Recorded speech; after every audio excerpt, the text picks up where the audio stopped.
Hello दोस्तों, China से related major developments निकल कर आ रहे हैं।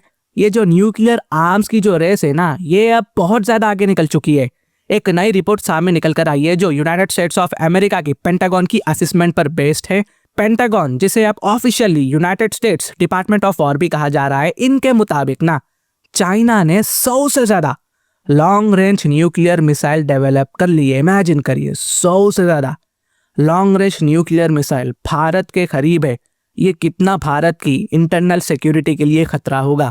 ये मिसाइल इंटरकॉन्टिनेंटल बैलिस्टिक मिसाइल है, यानी आईसीबीएम मिसाइल से जो हजारों किलोमीटर दूर तक न्यूक्लियर वॉरहेड को लेकर जा सकते हैं। इन मिसाइल को चाइना ने ना 3 नए साइलो फील्ड में प्लेस किया है जो उनकी नदरन बॉर्डर यानी कि मंगोलिया के पास लोकेटेड है। अभी आपके दिमाग में ना एक सवाल आना चाहिए कि ये साइलो होता क्या है। देखिए, साइलो असल में साइलो मिसाइल होता है। असल में ये ज़मीन के नीचे बना हुआ होता है, एक बहुत गहरा और मजबूत बंकर होता है जिसमें न्यूक्लियर मिसाइल यानी कि आईसीबीएम को छुपा कर रखा जाता है। अब ये अराउंड ज़मीन के 100 से 300 फीट या उससे ज़्यादा अंदर होती है। और दोस्तों, साइलो बंकर की खासियत ये है कि ये न्यूक्लियर मिसाइल्स को ना एनिमी अटैक से बचाकर रख सकता है और ज़रूरत पड़ने पर हम इसका इस्तेमाल दुश्मन देश के खिलाफ भी कर सकते हैं।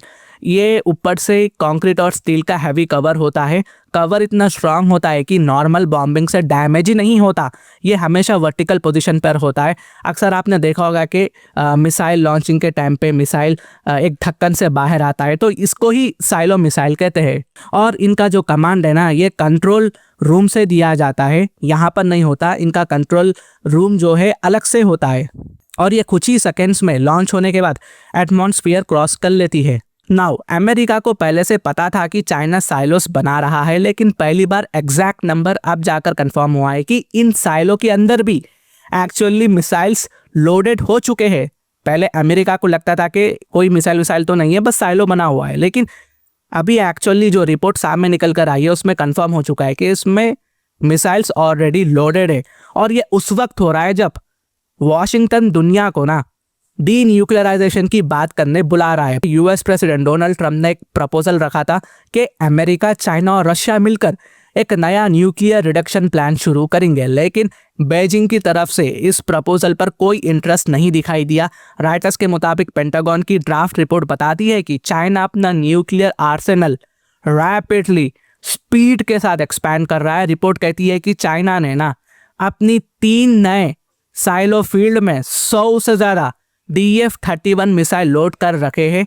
अब DF-31 मिसाइल देखिए, long range solid fuel based missile होता है जो रेडी टू लॉन्च कंडीशन में माना जाता है। मानो चाइना पे किसी ने अटैक कर दिया तो चाइना इंस्टेंटली बिना किसी देरी के ये मिसाइल्स को दुश्मन देश के खिलाफ अटैक कर सकता है।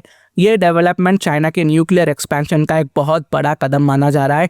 इससे पहले तक ना अमेरिका सिर्फ साइलो को एक्नॉलेज कर रहा था, लेकिन अंदर क्या है इस पर कोई क्लैरिटी नहीं थी।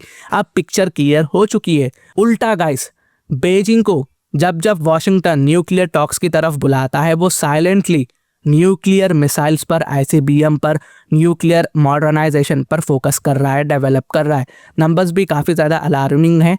पिछले साल तक ना चाइना के न्यूक्लियर वॉर्स की जो नंबर्स है वो 600 के आसपास थी, लेकिन अगर ये नंबर कंटिन्यू होता रहा ना तो 2030 तक चाइना के पास 1000 से ज़्यादा न्यूक्लियर वॉर्स हो सकते हैं। इसका मतलब ये होगा कि चाइना, अमेरिका और रशिया के न्यूक्लियर स्टॉक पाइल्स के काफ़ी ज़्यादा करीब आ जाएगा। चाइना इस पूरी नैरेटिव को तो खैर रिजेक्ट करता है। बेजिंग का कहना है कि वो सिर्फ डिफेंसिव न्यूक्लियर पोस्चर रखते हैं, वो अपने न्यूक्लियर वेपन्स को मिनिमम रिक्वायर्ड लेवल पर ही मेंटेन करते हैं। चाइना ये भी कहता है कि वो no first use policy follow करेगा, यानी कि वो पहला न्यूक्लियर अटैक नहीं करेगा। अगर उसके ऊपर कोई करता है तब जाकर वो करेगा। खैर, अमेरिका है वो किसी पर ज़्यादा भरोसा नहीं करता। पेंटागन को ये एक्सप्लेनेशन जो है काफ़ी मुतमईन नहीं दिखती, कन्विंस नहीं होता पेंटागन। यूएस का मानना है कि चाइना का ये मिसाइल बिल्टअप सिर्फ डेटरेंस के लिए नहीं है, बल्कि एक बड़ी मिलिट्री स्ट्रैटेजी का हिस्सा है। पेंटागन के मुताबिक चाइना 2027 तक ना ताइवान पर फोर्स के जरिए कंट्रोल पाने के ऑप्शंस को इम्प्रूव कर रहा है। यहाँ पर चाइना एक लंबी स्ट्रैटेजी लेकर चल रहा है ताइवान पर कब्जा करने की, इफ़ एंड नॉट इफ़ वगैरह वगैरह, ये सब चाइना जो है कैलकुलेशन कर रहा है। रशिया की जो वॉर है ना, यूक्रेन वॉर, उसको केयरफुली मॉनिटर कर रहा है। रशिया के साथ जो चीज़ हो सकती है वो चाइना के साथ हो सकती है। फिर अमेरिका और रशिया के बीच न्यू स्टार्ट ट्रीटी जो 2010 में साइन हुई थी, वो 2 महीने से भी कम टाइम में एक्सपायर होने वाली है।